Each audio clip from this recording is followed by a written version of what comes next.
ہزاروں نہیں لاکھوں انبیاء کا بے رحمانہ قتل عام ہوا، شہادتیں ہوئیں ان کی، اور انبیاء کو جس طرح سے ان کی امتوں نے ستایا اور جس طرح سے ان کے ساتھ رہے واقعات، تو رسول پاک کی زندگی کو اگر آپ دیکھیں تو اگر ہم اس کو مادی اعتبار سے دیکھیں تو ایسا نہیں ہے کہ رسول پاک کو ایسے کوئی بہت ٹف ٹائم ملے ہوں، جیسے بہت سارے انبیاء کے ساتھ آگ میں پھینک دیا جانا، پتھروں میں چن دیا جانا، اعضاء کے ٹکڑے کر دیا جانا، قتل عام کر دیا جانا۔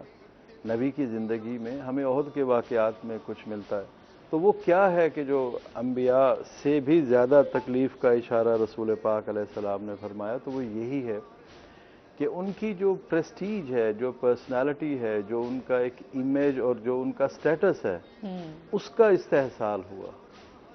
اور اسی طرح پھر آل رسول، ان کی اولاد، ان کے اقربا، ان کے احباب، ان کے اصحاب، ان کے ساتھ جو رویہ اور جو معاشرتی ناہمواریاں اور جو ظلم و ستم رہے، ان کی طرف رسول پاک نے فرمایا، جیسے کہ رسول پاک نے فرمایا کہ حسین مجھ سے ہے، اور میں حسین سے ہوں۔ بالکل ایسے ہی۔ اب یہ جو میں حسین سے ہوں، حسین مجھ سے ہے، سمجھ آ گئی کہ وہ نانا ہیں، وہ باپ ہیں، وہ استاد ہیں، ان سے ہی ہونا ہے حسین نے۔ یہ جو فرمایا کہ حسین سے میں ہوں، اس کا مطلب یہ ہے کہ وہ جو امام حسین نے استقامت، صبر، حوصلے اور یعنی ایک والہانہ عشق جو خدا سے ہے حسین کو اور جو خدا کے رسول سے ہے حسین کو، جس طرح سے فیس کیا سسٹم کو اور ظلم کو، اور جس طرح سے نام زندہ رکھا کربلا کی صورت میں اسلام کا، تو نبی پاک کو یہ پھر ظاہر ہے کہ کہنا پڑا کہ میں بھی حسین سے ہوں۔ آج اگر کربلا فرض کریں نہ ہوتی یا پھر کربلا کی یاد نہ ہوتی، تو دنیا میں کتنے مذاہب ہیں جو اپنے اپنے دور میں آئے، پھر ان کی شکلیں بگڑتی گئیں۔ عیسائیت کے بارے میں جیسے ہم پڑھتے ہیں کہ وہ عیسیٰ علیہ السلام برحق تھے، ان کا میسج برحق تھا، لیکن آج عیسائیت کسی اور ڈگر پہ ہے۔ یہودیت کو آپ دیکھیں، یہودیت برحق مذہب تھا اور یہ صاحب کتاب نبی تھے، لیکن ادھر سے ڈائیورٹ ہو گئے، اور اس طرح دیگر انبیاء۔ ہمارے ہاں تو میکسیمم اباؤٹ 50+ انبیاء کا ذکر ہے، جبکہ ہم کلیم کرتے ہیں کہ 1.25 لاکھ انبیاء ہیں۔ تو ان کی تعلیمات کہاں گئی، ان کی شخصیات کہاں گئی، ان کے نام کہاں گئے؟ وہ پھر زمانے کے حوادث نے اور ظلم و ستم نے اور ہوس و حرص نے ہدایت کے رستے موڑ دیے۔ یہ ایک کربلا ایک ایسا بلاک ہے، آپ کو ملتان کے 3 اطراف میں بند نظر آتا ہے، وہ دریاؤں کی طغیانی کے باعث شہر محفوظ رہے۔ یہ کربلا ایسا وال سٹی ہے، ایسا قلعہ ہے اسلام کا کہ اسلام کو اس نے سسٹین کیا اور روک کے رکھا ظالم قوتوں کو۔ تو دیٹ از وائی اسلام کے بارے میں جیسے کہ اسلام زندہ ہوتا ہے ہر کربلا کے بعد، تو میرے خیال میں کہ اگر یہ کربلا نہ ہوتی تو شاید آپ اور میں، آپ کشمیر میں جا کے دیکھیں، اذان دے کے دیکھیں، فلسطین میں جا کے دیکھیں، لبنان میں جا کے دیکھیں کس طرح سے مسلمان زندگی گزار رہے ہیں۔ تو آج یہ کربلا کا طفیل ہے، کربلا کا صدقہ ہے، امام حسین کی یہ ایفرٹ ہے، 1 مین ایفرٹ ہے یہ، کہ اسلام اپنی حالت میں ہمارے تک آج 1500 سال میں موجود ہے۔ 1,24,000 پیغمبروں کی تعلیمات اور ان کی سروسز جو انہوں نے دی انسانیت کو، ہمارے پاس 50 کا تذکرہ ہے، 60 کا ہے، 70 کا ہے، 80 کا ہے، 100 کا ہوگا اگر ہم ذرا اور تھورلی پڑھیں۔ تو باقی انبیاء کی خدمت کہاں گئی؟ کیا وہ ضائع ہو گئی؟ لیکن امام حسین نے رسول پاک کی خدمت کو ضائع نہیں ہونے دیا، اور جو سروس اور جو میسج انہوں نے دیا اس کو سنبھال کے رکھا، اور آج الحمدللہ ہم اپنے آپ کو مسلمان کہہ کے بڑے خوش ہوتے ہیں۔ تو اس کے پیچھے کربلا کی ایفرٹ ہے، امام حسین کی ایفرٹ۔ بالکل جی، بہت بڑی قربانیاں ہیں جو ہم کبھی بھلا بھی نہیں سکتے ہیں ہمیشہ۔ اچھا جی، اور اس کے ساتھ ہی حافظ صاحب ہمارے ساتھ موجود ہیں، تو ان سے ہم جو ہے وہ کلام بھی سنیں گے۔ اللہ جزاک اللہ، بہت خوبصورت، بہت شکریہ آپ کا۔ کتنے عرصے سے پڑھ رہے ہیں آپ؟ میں تقریباً مجھے 10-12 سال ہو گئے ہیں. اچھا، بہت ماشاء اچھے، اللہ. بہت اچھے، ماشاء اللہ. 10-12 سالوں سے میں پڑھ رہا ہوں. میرے استاد صاحب تھے قاری اسماعیل سیدی صاحب، تو انہوں نے مجھے کہا تھا کہ آپ کی آواز اچھی ہے، آپ اگر ثنا خوانی کریں تو میں آپ کو گائیڈ کروں گا اس معاملے میں. میں نے کہا چلیں ٹھیک ہے. تو پھر انہوں نے مجھے اجازت دی، اپنے ساتھ بٹھا کے کلام پڑھتے تھے ظہوری صاحب کا، باقی دیگر اشاعہ حضرات کا کلام پڑھ کے مجھے سناتے تھے وہ. تو اس طرح پھر انہوں نے مجھے آہستہ آہستہ بتایا کہ اس طرح کلام پڑھا جاتا ہے. سریکی کے بھی، اردو کے بھی مختلف وہ کلام مجھے پڑھ کے سنایا یہ بھی کرتے تھے. چیزیں جو ہوتی ہیں جب آپ پڑھ رہے ہوتے ہیں تو بہت ساری چیزوں کا آپ کو بھی خیال رکھنا پڑ رہا ہوتا ہے کہ کیا کس طرح اس کے بھی آداب ہوتے ہیں. بالکل، بہت شکریہ. اچھا، جس طرح محرم کے حوالے سے ہم بات کر رہے ہیں، جس طرح آج 7 محرم ہے، تو 7 محرم سے ہی لے کر 10 محرم تک جو چیزیں ہوئیں، جو واقعات ہوئے، میں چاہوں گی ان کے اوپر بھی جو ہے وہ لازمی روشنی ڈالیں. دیکھیں، امام کی چونکہ آمد ہوئی 2 محرم کو کربلا میں، اور 2 محرم سے آنورڈ یہ سفارتی ڈسکشن اور پریشرز جاری تھے کہ امام کو بار بار اس بات پر لایا جا رہا تھا کہ آپ بیعت کریں گے اور آپ حکومت کو تسلیم کریں گے وغیرہ. تو امام اس سے مسلسل ڈے 1 سے جب یہ مدینہ سے روانہ ہوئے، اسی وجہ سے روانہ ہوئے مدینہ سے کہ مدینہ تو رسول ہے اور یہ مدینہ حرمت والی جگہ ہے، تو مکہ کی طرف روانہ ہوئے. مکہ میں جب احرام میں ملبوس قاتل دیکھے تو بیت اللہ چھوڑا تو سفر کیا کربلا کی طرف. کربلا کی زمین پہ جو خطہ کربلا ہے اسے خریدا. امام نے فرمایا کہ میں یہاں، میرے بچے یہاں دفن ہوں گے، تو یہ کس کی جگہ ہے؟ تو کربلا کے ہم جو لوگ تھے وہاں لینڈ لارڈز، ان میں سے کسی ایک نے کہا یہ ہماری جگہ ہے. تو امام نے غالباً 60,000 درہم میں وہ خطہ خریدا اور وہ خرید کے اپنی اولاد کے نام کیا. یعنی امام نے لاوارث یا کسی کی جگہ پر تدفین بھی مناسب نہیں سمجھی کہ کسی کی حق تلفی نہ ہو. عموماً جیسے کہیں آپ قبریں بنا دیں تو وہ جگہ پھر ظاہر ہے کہ کسی استعمال میں نہیں آتی ہے، تو وہ تو کسی کی پراپرٹی ہے اگر تو پھر اس کا حق ہے. یہ امام کی کریمی ہے کہ ادھر سے خرید کے جگہ اور پھر وہاں خیمے لگائے.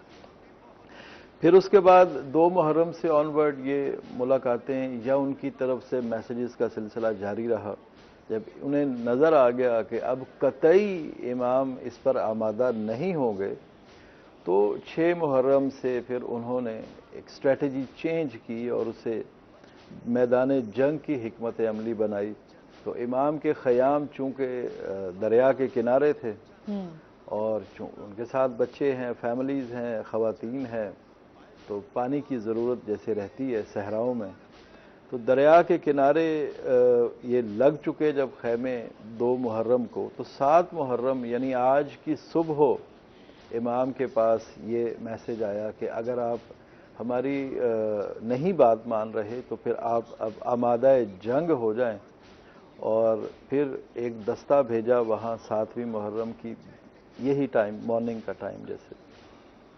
تو اس کے بعد وہاں سے وہ پیچھے یعنی دریا سے دور تقریباً یہ 1 کلومیٹر کے آس پاس کی، یعنی 1000 قدم، کچھ 1500 قدم کہتے ہیں، وہ دور انہیں وہ خیام اتارنے پڑے کیونکہ وہ اسی وقت اس پر آمادہ تھے کہ پانی کو چھوڑیں یا جنگ لڑیں. تو امام کا چونکہ موٹیو اور تھا، تو امام نے فرمایا کہ یہ لڑائی ہم اس بات پر نہیں لڑیں گے کہ یہاں خیمے کون لگائے گا. میرا موٹیو چینج نہ ہو، میرا میسج چینج نہ ہو. امام نے مظلومانہ پیچھے جا کے خیمے لگا دیے اور پانی کی بندش آج سے شروع ہے. آج 1 آدھ دن اور کا ذخیرہ ہے پانی کا آل محمد کے پاس، اور وہ پھر ظاہر ہے کہ 1-2 دن میں وہ بھی ختم ہو جائے گا اور کربلا بپا ہو جائے گی. تو آج کا دن یعنی سفارتی یا ڈسکشنز یا ایک دوسرے کے ساتھ یعنی ایک جسے کہتے ہیں آپ کہ آپ کے پیغام بھیجے جاتے ہیں فوجیوں کی طرف سے یا فوج کی طرف سے. آج کا دن وہ بڑا گھمسان رہی اور اس ٹائم آ کے انہوں نے فیصلہ کر لیا کہ اب ہم فائٹ کریں گے امام کے خلاف. اور اس فائٹ کا پہلا جو ایپیسوڈ تھا وہ یہ تھا کہ ان کو پانی سے دور کریں اور پانی کی بندش ہو جائے. اور بس آج سے پھر کربلا جیسے آپ دیکھتے ہیں آج سے سبیلیں بہت زیادہ ہو جاتی ہیں. تو انہی کی یاد میں, انہی کے پیار میں, انہی کے احترام میں آج اب گھر سے آپ نکلیں تو چھوٹے چھوٹے بچے جو پانی لیے پھرتے ہیں. تو آج 7 محرم ہے اور آج سے کربلا بپا ہے. صحیح. اچھا آج کے دن کے ہمیں جو محرم کا مہینہ جیسے ہی سٹارٹ ہوتا ہے تو ظاہر سی بات ہے ایک سوگوار سا ایک فضا ہو جاتی ہے, ایک اپنے محرم کے کچھ آداب ہوتے ہیں. اس حوالے سے بھی بتائیے کہ محرم کے ڈیز میں آپ کو کس طرح رہنا چاہیے, کیا آداب ہونے چاہیے, کیا احترام ہونا چاہیے؟ دیکھیں سب سے پہلے تو رہبر کبیر امام خمینی کا ایک جملہ ہے کہ کلو ارضن کربلا کلو یوم عاشورا. جہاں ظلم ہے, جہاں زیادتی ہے, وہ ہر جگہ کربلا ہے. اور جس دن یہ ظلم و زیادتی ہے کسی کے ساتھ بھی, وہ دن عاشور کا دن ہے. محرم کے بارے میں سب سے پہلے تو یہ دیکھنے کی ضرورت ہے کہ یہ جو محرم کا مہینہ ہے یہ عربز نے آپس میں معاہدہ کر کے, اور خدا نے قرآن پاک میں بھی ارشاد فرمایا کہ ان 4 مہینوں میں جس میں ذی الحج بھی ہے, محرم بھی ہے, آپ لوگ جنگ نہیں لڑیں گے. تو محرم کے دنوں میں عرب جو کہ 24 گھنٹے لڑنے کے لیے آمادہ ہیں اور سارا سال لڑتے ہیں, محرم میں وہ اپنے تیر کمان سب سائڈ پہ رکھ دیا کرتے تھے کہ اب ہم نہیں لڑیں گے, اس مہینے کا ویٹ کریں. محرم الحرام ہی وہ خاص مہینہ ہے جس میں ہم مختلف روایات پڑھتے ہیں کہ آدم علیہ السلام کی توبہ کی قبولیت سے لے کے, نوح کے سفینے کی نجات سے لے کے, دیگر انبیاء کے جو اہم واقعات ہیں وہ محرم اور بالخصوص عاشور کے ساتھ وابستہ ہیں.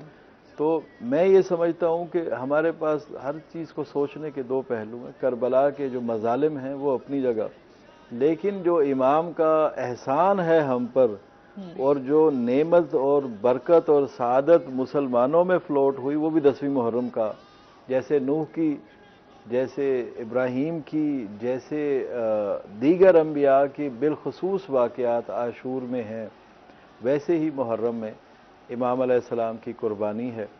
اور محرم کے جہاں تک احترام کی بات ہے تو سب سے پہلے تو یہ دیکھنا ہے کہ یہ سب کے لیے ہے, یہ مخصوص کوئی فرقہ نہیں ہے. حسینیت اور یزیدیت یہ 2 علیحدہ سے چیپٹرز ہیں, اس میں سنی شیعہ ہندو مسلم نان مسلم کوئی تمیز نہیں ہے. اور محرم کے احترام یقیناً سب سے پہلے تو ہمیں جو مشن ہے امام حسین کا اس کو فلوٹ کریں, جو امام نے صبر کی, ایثار کی, سوشل ویلفیئر کی, اپنی پرسنل لائف کی, فیملی لائف کی جو تعلیمات ہیں اس کو محرم میں اگر آپ نہیں کرتے ہیں اور صرف سبیلیں لگا کر یا جلوس نکال کر یا واٹ ایور جو پریکٹسز اینڈ جو ہمارے ہاں رسوم و روایات ہیں عاشور کی, یہ ایسا ہی ہے جیسے ہم رمضان المبارک کے 29 دن تو روزے رکھتے ہیں اور روزے رکھ کے 30ویں دن یعنی وہ جو چاند رات ہے اس میں جو ہلڑ بازی مچاتے ہیں, تو کیا ہم نے رمضان کا اس کو الوداع کر دیا؟ جیسے ہم رمضان میں صبح روزہ رکھ کے سو جاتے ہیں, عصر اٹھ جاتے ہیں اور ساری رات جاگتے ہیں, کیا یہ رمضان کا میسج ہے؟ تو کربلا کا بھی جو میسج ہے وہ انسانیت ہے, وہ حق و باطل میں تمیز ہے, اور اس کے لیے کوئی فرقہ نہیں.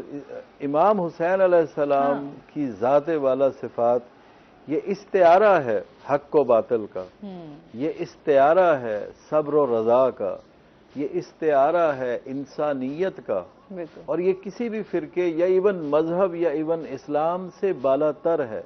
یہ ایک سمبل ہے کہ جہاں کہیں ظلم ہے, زیادتی ہے, جبر ہے, تشدد ہے, بے راہ روی ہے. دیکھیں کربلا کا میسج صرف یہ نہیں تھا کہ مجھے حکمران بننے دو اور مجھے حکمران بننے دو. کربلا بپا ہونے کی وجہ امام کا پہلا جملہ کہ مجھ حسین جیسا تم یزید جیسے کی بیعت نہیں کرے گا. بالکل ایسے ہی ہے. تو حسین جیسا سے مراد ہماری سوسائٹی میں جو کچھ ہو رہا ہے، کیا یہی وہ یزید کے سیاہ کارنامے اور کرتوت ہیں کہ جہاں وہ پھوپھی کے ساتھ نکاح کو جائز قرار دے رہا تھا، جہاں ہم جنس پرستی ہو رہی تھی، جہاں شراب اور زنا اور دیگر محافل عروج پر تھیں، یہ وہی رسول کا منبر ہے. جی بالکل. اس میں مزید بھی ہم بات کریں گے. ناظرین ابھی ہم نے جانا ہے بریک پہ، ہمارے ساتھ رہیے گا. جزاک اللہ، بہت بہت شکریہ. ماشاءاللہ. اچھا، جس طرح ہم کربلا کے واقعے کو یاد کرتے ہیں اور دیکھتے ہیں کہ حضور پاک صلی اللہ علیہ وآلہ وسلم کی جو محبت تھی، کیونکہ انہیں تو بہت پہلے ہی اس واقعے کے بارے میں جو ہے اللہ کی طرف سے آگاہی ہو چکی تھی کہ کس طرح حضرت حسین علیہ السلام کو جو ہے وہ شہید کیا جائے گا. اچھا، ہم مولا حسین کی شان کے حوالے سے میں جاننا چاہوں گی کہ ان کے حوالے سے بہت ساری چیزیں ہیں، بہت سارے ان کے صبر و تحمل کے حوالے سے جو لوگوں کو میسج وہ پہنچاتے تھے، جو ان کا دین کے لیے تبلیغ کرنا، اس حوالے سے ان کی جو خدمات ہیں، پلیز اس کے بارے میں بتائیں. دیکھیں، جیسے میں نے پہلے عرض کیا کہ امام حسین علیہ السلام کی جو ذات والا صفات ہے، یہ بے عین ہی رسول علیہ السلام کی ذات والا صفات کا عکس ہے. دیکھیں، رسول پاک رحمت للعالمین ہے، کائنات کے لیے رحمت ہیں، اور اس رحمت کا اور رسول پاک کے جو صبر و تحمل کا اور جو ایثار کا، جیسے آپ دیکھتے ہیں کہ ہمارے ہاں تو معاشرے پتہ نہیں کدھر سے کدھر چلے گئے ہیں، اور اسلام کو یرغمال جس طرح سے سو کالڈ مولویت نے کیا ہوا ہے. رسول پاک کی زندگی ہے، مسجد نبوی ہے، ایک بندہ مسجد میں داخل ہوتا ہے اور وہ وہاں بے لباس ہو کر یعنی یورین پاس کر دیتا ہے مسجد کے صحن میں، اور رسول پاک کے ساتھ بیٹھے ہوئے اصحاب لپکتے ہیں جب اس کی طرف، تو رسول پاک کہتے ہیں رک جاؤ، اس کو کر لینے دو. اب کیوں؟ دیکھیں کتنی سینسٹیو چیزیں اور کتنے باریک نکات ہیں. ایک بندہ جب یورین پاس کر رہا ہو اور کوئی اس کو دبوچنے کی کوشش کرے تو وہ اس کے لیے پرابلم ہے. تو یہ کریم اور یہ سخی اور یہ رحیم اور یہ رؤوف نبی ہے کہ وہ جو کر رہا ہے اب اسے کر لینے دو. اور جب اس کے پاس گئے تو آپ نے فرمایا اس کو ادھر لے جاؤ، اس کو بھی پاک کرو، یہ جگہ کو بھی پاک کرو. اور وہ بندہ اس پہ شرمندہ ہوا. رسول پاک نے سمجھایا کہ یہ عبادت گاہ ہے اور یہاں ایسے نہیں کرنا چاہیے. وہی بندہ پھر مسلمان ہوا.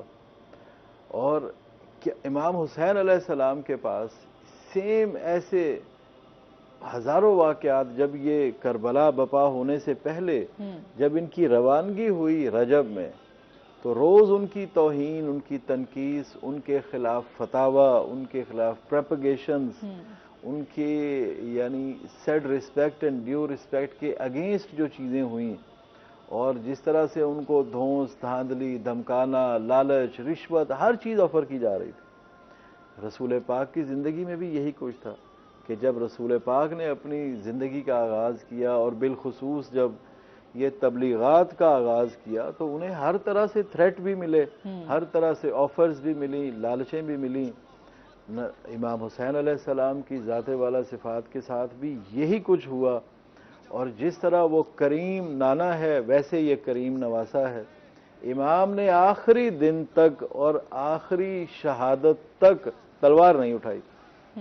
دیکھیں اور کیا کریمی کی مثال ہوگی کہ امام کے سامنے ان کے ساری اولاد، ان کے اقربا، ان کے دوست، ان کے اصحاب ایک ایک کر کے آخری شہادت تک امام نے تلوار نہیں اٹھائی.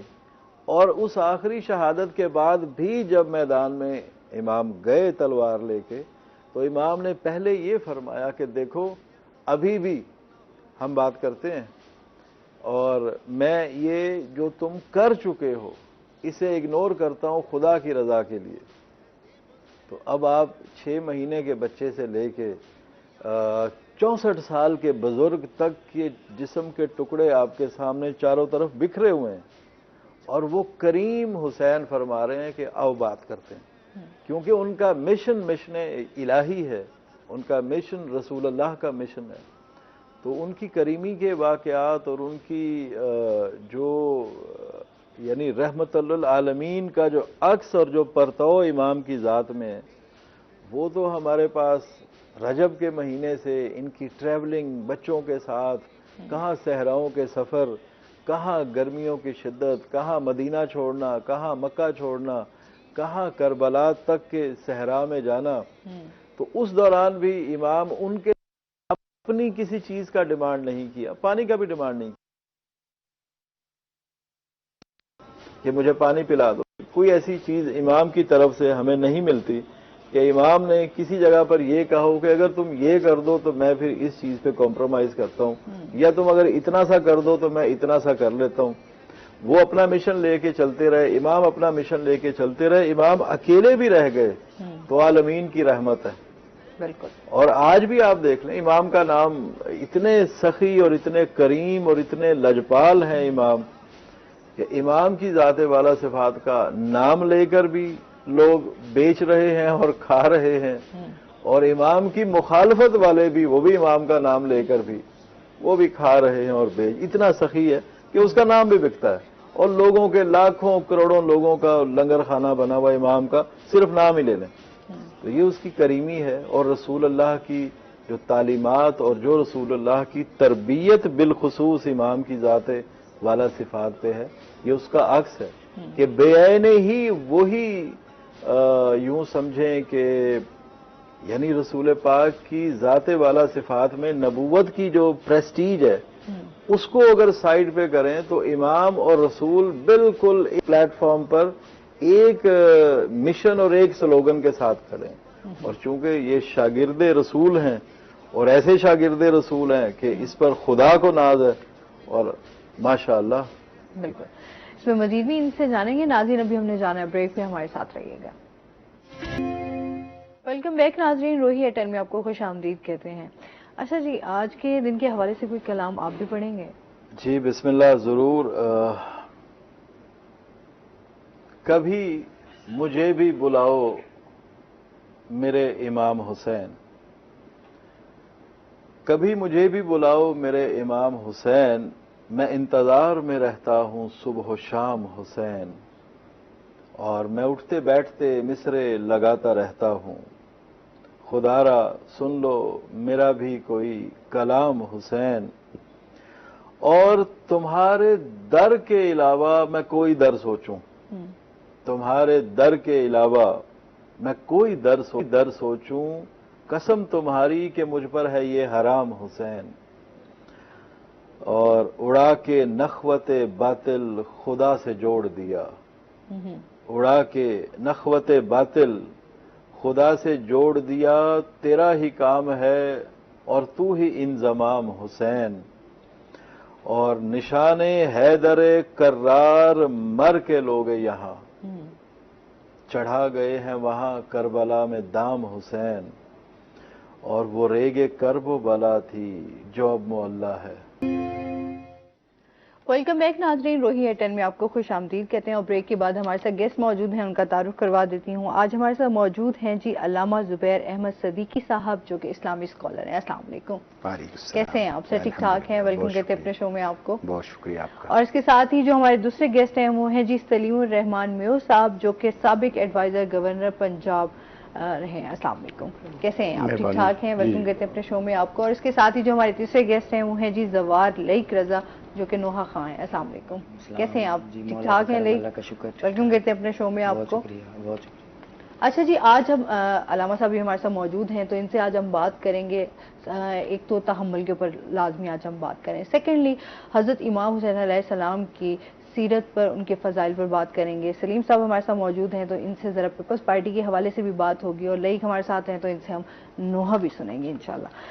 سر سب سے پہلے تو کیا حال چال ہیں؟ ٹھیک ٹھاک ہیں؟ جی الحمدللہ رب العالمین. اچھا علامہ صاحب، آج کے دن کے، کیونکہ آپ کو پتا ہے کہ محرم الحرام کا مہینہ ہے یہ، تو حضرت امام حسین علیہ السلام کی سیرت پہ سب سے پہلے آپ سے جو ہے وہ بات کریں گے. بسم اللہ الرحمن الرحیم.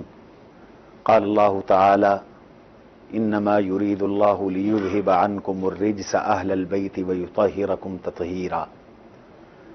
محرم الحرام سن 1444 ہجری کا آغاز ہے، اور یہ اسلامی تو سارے ہی سال ہیں، ہجری اور قمری سال کا پہلا مہینہ ہے، اور یہ پہلا مہینہ ہمارے لیے شہادتوں کی داستانیں اور پیغام لے کے آتا ہے۔ اس کی پہلی تاریخ کو امیر المؤمنین خلیفہ عادل و راشد حضرت سیدنا عمر بن خطاب رضی اللہ تعالی عنہ کو بے دردی سے مصلی رسول پر اور محراب نبوی میں شہید کیا گیا، اور 10 محرم الحرام کو خانوادہ رسول صلی اللہ علیہ وسلم، اہل بیت کے سرتاج اور امام الاولیاء، امام ائمہ اہل بیت حضرت سیدنا حسین بن علی رضی اللہ تعالی عنہ اور ان کے خاندان کے 72 افراد کو بہت ہی بے دردی سے تہ تیغ کر کے شہید کر دیا گیا، جو تاریخ اسلام کا ایک المناک سانحہ ہے۔ حضرت سیدنا حسین ابن علی رضی اللہ تعالی عنہ کو اللہ تبارک و تعالی نے ایک نہیں بہت سی نسبتوں سے نوازا اور بہت سے مقامات سے نوازا۔ سب سے پہلی ان کی نسبت یہ ہے کہ وہ ابن رسول ہیں، سبط رسول ہیں۔ حضور صلی اللہ تعالی علیہ وسلم کو اللہ نے حقیقی بیٹا دیے اور دے کے لے لیے، اور اعلان فرما دیا ما کان محمد ابا احد من رجالکم ولکن رسول اللہ وخاتم النبیین۔ لیکن اللہ تعالی نے آپ کو جہاں پوری امت روحانی اولاد کی صورت میں عطا کی، وہاں نسبی اولاد حسنین، کریمین، مفخمین، شریفین کی صورت میں عطا کی۔ سیدنا حسین رضی اللہ تعالی عنہ کی ولادت سے ہی میں بات شروع کروں گا۔ حضرت سیدنا حسین ابن علی رضی اللہ تعالی عنہ پیدا ہوئے تو ان کی ولادت سے پہلے حضرت ام الفضل نے حضرت عباس رضی اللہ عنہا کی اہلیہ نے ایک خواب دیکھا، اور وہ خواب یہ دیکھا کہ وہ دیکھتی ہیں کہ حضور صلی اللہ علیہ وسلم کے جسم کا ایک ٹکڑا ان کی گود میں آیا ہے، اور انہوں نے یہ خواب جناب رسول اللہ صلی اللہ علیہ وسلم کو بیان کیا، تو آپ نے فرمایا اس کی تعبیر یہ ہے کہ اللہ مجھے فاطمہ رضی اللہ عنہا سے بیٹا دیں گے جس کی تم پرورش کرو گی۔ اور کچھ ہی عرصے بعد حضرت سیدنا حسین بن علی رضی اللہ عنہ کی ولادت ہوئی۔ کہتے ہیں حضرت سیدنا حسین رضی اللہ عنہ کی جو ہی ولادت ہوئی تو ان کی والدہ محترمہ سیدہ نساء اہل الجنہ، خاتون جنت حضرت سیدہ فاطمۃ الزہرا رضی اللہ عنہا نے انہیں کپڑے میں لپیٹ کر رحمت عالم صلی اللہ علیہ وسلم کے پاس بھجوا دیا۔ اتفاقاً حضرت حسین رضی اللہ عنہ کی آنکھیں بند تھیں، جب جو ہی حضور کی گود میں گئے تو ان کی آنکھیں کھلی۔ تو آپ کہہ سکتی ہیں کہ سیدنا حسین وہ عظیم شخصیت ہیں جن کی نظر سب سے پہلے چہرے رسول پہ پڑی، اور یہ وہ شخصیت ہیں جنہیں سب سے پہلا بستر حضور کی گود نصیب ہوئی۔ پھر حضور علیہ السلام نے اپنا لعاب دہن نکال کر حضرت حسین رضی اللہ عنہ کے دہن اطہر میں ڈالا۔ اس کو تحنیک کہتے ہیں، اس کو گھٹی کہتے ہیں، اور مستحب ہے کہ جب بچہ پیدا ہو تو اسے کسی نیک آدمی سے گھٹی لگوائی جائے۔ اور اس کائنات میں میرے اور آپ کے آقا دو جہاں کے سردار سرور کونین حضور نبی کریم صلی اللہ علیہ وسلم سے بڑی شخصیت اللہ نے پیدا ہی نہیں کی، تو آپ کا وہ لعاب دہن جس کی تاثیر سے سیدنا علی المرتضی رضی اللہ عنہ کی خیبر میں دکھتی آنکھیں ٹھیک ہو گئی تھیں، اور شب ہجرت سیدنا صدیق اکبر رضی اللہ عنہ کے زہر آلود پاؤں پر سانپ کی زہر کا اثر زائل ہو گیا تھا، اور عبداللہ ابن عتیق کی ٹوٹی ہوئی ایڑی ٹھیک ہو گئی تھی۔ وہ لعاب دہن حضرت حسین رضی اللہ عنہ کی پہلی غذا بنی، پہلی خوراک بنی، اور یوں حضرت حسین رضی اللہ عنہ کو حضور علیہ السلام سے یہ وہ نسبتیں نصیب ہوئی جو بہت کم لوگوں کو بلکہ کسی کو بھی نصیب نہیں ہوئی۔ حضرت حسین کا بچپن حضور کے گھر میں گزرا، یہ حضور کے پروردہ ہیں، دونوں بھائی حسنین کریمین جناب رسول اللہ صلی اللہ علیہ وسلم کے لاڈلے ہیں۔ ان کو کلمہ سکھانے والے حضور ہیں، ان کو قرآن پڑھانے والے حضور ہیں، ان کو کھانا کھلانے والے حضور ہیں، حتیٰ کہ جب انہیں پیاس لگتی تھی تو انہیں پانی پلانے والے حضور ہیں، اور اگر پانی میسر نہیں ہوتا تھا تو میرے اور آپ کے بچے یہاں ہمارے کلچر میں چوسنیاں چوستے ہیں، تو انہیں جب پیاس لگتی تھی تو ایسے بھی واقعات ہیں کہ حضور علیہ السلام اپنی زبان اطہر ان کے منہ میں ڈالتے تھے، اور یہ دونوں بھائی حضور صلی اللہ علیہ وسلم کی زبان اطہر کو چوس کر اپنی پیاس بجھاتے تھے۔ ایک دفعہ سفر میں تھے، بس یہ واقعہ عرض کرتا ہوں، ایک دفعہ سفر میں تھے تو پانی ختم ہو گیا، سیدہ خاتون جنت حضرت فاطمہ الزہرا رضی اللہ عنہا ہمراہ تھیں، تو دونوں بچے پیاس سے بلکنے لگے، پانی نہیں تھا، بڑوں کو بھی پیاس لگی تھی، اور یہ تو معصوم بچے تھے، چھوٹے بچے تھے، تو پیغام بھیجا حضور صلی اللہ علیہ وسلم کے پاس، تو آپ نے قافلے میں رفقا میں یہ اعلان کروایا کہ اگر کسی کے پاس پانی کی چند بوندیں ہوں تو ان بچوں کے لیے پیش کرے، کسی کے پاس بھی پانی نہیں تھا، تو بچے دونوں رو رہے تھے، تو سیرت کی تاریخ کی کتابوں میں آیا حضرت حسن اور حضرت حسین ان دونوں کو حضور نے بلوایا، اور آپ نے ان پہلے حضرت حسن کو اٹھایا اور اٹھا کر اپنی زبان نے اطہر نکالی اور ان کے منہ میں ڈالی۔ کہتے ہیں کہ ان کا رونا اسی وقت بند ہو گیا، انہوں نے جی بھر کر زبان کو چوسا، پھر آپ نے حضرت حسین کو اٹھایا اور انہیں اپنی زبان اطہر چسوائی۔ تو جن کی یوں تربیت ہو اور یوں پرورش ہو تو آپ ان کے تقوی، آپ ان کے خوف خدا، آپ ان کی سیرت، آپ ان کی جرت، آپ ان کی بہادری، آپ ان کی شجاعت کا اندازہ لگائیں اللہ نے ان کو کیسے بنایا ہوگا۔ یہی وجہ ہے حضور علیہ السلام کا آخری وقت تھا، وصال کا وقت تھا، تو سیدہ فاطمہ رضی اللہ عنہا اپنے ان دونوں بچوں کو لے کر گئیں اور کہا یا رسول اللہ ورثاہما، انہیں کچھ عطا کر دیجئے۔ تو میرے آقا نے دو چیزیں حضرت حسن کو عطا فرمائیں اور دو چیزیں حضرت حسین رضی اللہ عنہ کو عطا فرمائیں۔ سیدنا حسن رضی اللہ عنہ کے بارے میں فرمایا اما الحسن فلہ ہیبتی وسؤدتی، اور حضرت حسین کے بارے میں فرمایا اما الحسین فلہ جرأتی وجودی، حسن کو میری ہیبت، رعب اور میری سرداری ملے گی، اور حسین کو میری جرت اور میری سخاوت ملے گی۔ حضور انہیں اٹھاتے تھے اور انہیں سونگتے تھے، انہیں چومتے تھے، اور اللہ کے نبی صلی اللہ علیہ وسلم نے ارشاد فرما دیا ہما ریحانتا من الدنیا، یہ میرے دنیا کے پھول ہیں، یہ میری دنیا کی خوشبو ہیں۔ اور آپ علیہ السلام سجدے میں ہوتے اور حسنین کریمین آ کر اگر کندھے پر سوار ہو جاتے تو آپ اپنا سجدہ لمبا فرما لیا کرتے تھے، اور کھیل رہے ہوتے تھے تو آپ ان کو پکڑ کر اپنے سینے کے ساتھ لگا لیتے اور فرماتے حسین سبتم من الاسباط، حسین میرے اولاد میں سے ایک اولاد ہے، میرا بیٹا ہے۔ تو یہ انہیں اللہ تعالیٰ نے نسبتیں عطا فرمائیں۔ سبحان اللہ، آپ نے بہت خوبصورتی سے ماشاءاللہ جو ہے وہ بیان کیا، بہت شکریہ۔ سلیم صاحب ہمارے ساتھ موجود ہیں۔ سلیم صاحب، پیپلز پارٹی آپ کا تعلق اور آپ کی سیاسی خدمات بہت ساری ہیں، میں چاہوں گی کہ آج تھوڑا سا ہمیں ڈیٹیل میں بتائیں کتنے عرصے سے پیپلز پارٹی کے ساتھ آپ جڑے ہوئے ہیں؟ میں پیپلز پارٹی میں بنیادی طور پر ہوں، میرے والد صاحب پاکستان پیپلز پارٹی کے بنیادی لوگوں میں سے تھے، اور ذوالفقار علی بھٹو صاحب میرے والد صاحب کو جو ہے چودھری عبد الرحمان میو کے حوالے سے چیئرمین کے نام سے مخاطب کرتے تھے، جبکہ وہ خود پارٹی کے چیئرمین بھی تھے پاکستان کے، لیکن میرے والد صاحب کو وہ چیئرمین کہہ کے مخاطب کرتے تھے۔ اور پھر اسٹوڈنٹ لائف سے ہی میں پیپلز پارٹی سے وابستہ ہو گیا تھا، اور مجھے 81 میں جب ضیاء الحق کا مارشاء اللہ تھا تو میں 81 میں سب سے کم عمر نظر بند تھا۔ میں فرسٹ ایئر میں جو اسٹوڈنٹ ہوتا ہے اس کی کیا ایج ہوتی ہے، تو مارشاء اللہ دور میں مجھے اس وقت نظر بند کر دیا تھا۔ جی جی، تو اس کے بعد سے پیپلز پارٹی سے ہی وابستہ ہوں، اور اپنا جو 40 سال سیاسی کیریئر میرا ہے وہ سارا پیپلز پارٹی سے وابستہ ہے۔